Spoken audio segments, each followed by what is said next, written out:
Pwede sa matanda, pwede rin sa bata. Akalain mo yan, piso-piso lang at makakakuha ka na ng ganito. Cute na pan-display. So, hello.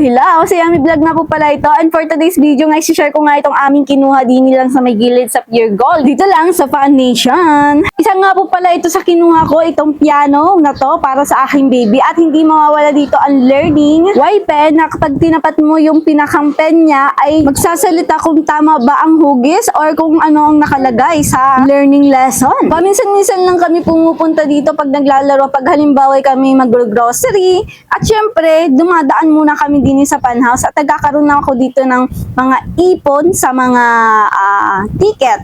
Nilalagay ko yun dun sa may card. Buntis pa nga lang pala ako sa baby ko nito na ako'y nag-iipon na ng mga ticket points sa aking card pan. At dahil nga sa enggan kami at nakita namin itong klaseng yung piano at iba pang nakuha ko, adi, kinuha ko na kasi kagaganda naman kasi naman maunahan pa ako ng iba. Di magbawas na tayo ng ticket points natin. At sa inyong makikita, may free mic pa siyang kasama at dito nga itinatesting na bago nga ibigay sa amin. Ay ang social baya at nakakatuwa dahil parang totoong piano din naman.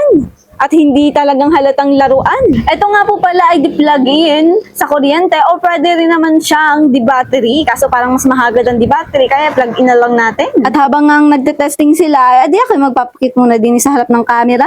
Dahil nga nakuha na natin ng isa dito ay meron pa nga dito naka-display na isa pa. Ay ano pang hinihintay nyo? Maglaro na kayo para makuha nyo yung mga naka-display din o 6,000 lang naman yan na ticket. And yes, matapos ang lahat ay kami ngay pauwi na pero bago ang lahat ay hindi nga kami makauwi dahil nga sa umuulan kaya ito magpapatila muna kami at napansin ko nga ito ay nagablink-blink yung mga poste nito nagkakaroon siya ng grounded at nakakatakot baka sumabog pero hindi naman siguro. But yes, ito nga po palang pag-take kong video nito nung isang araw pa. Ngayon ko lang po talaga naisipan at ayusin itong aking voice over dahil pawala-wala na naman ang kuryente sa amin ay nagapatay sindi na naman honey.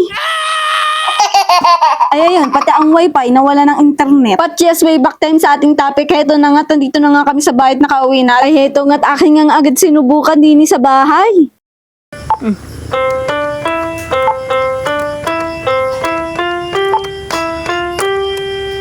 Oh, ay, siya, hindi ko napapahabayan. Hanggang dito na lang. Kaya wag niyo pong kakalimutan mag-like and follow, share dito lang sa ating Yummy Vlog. And thank you for the watching. Bye-bye! See ya!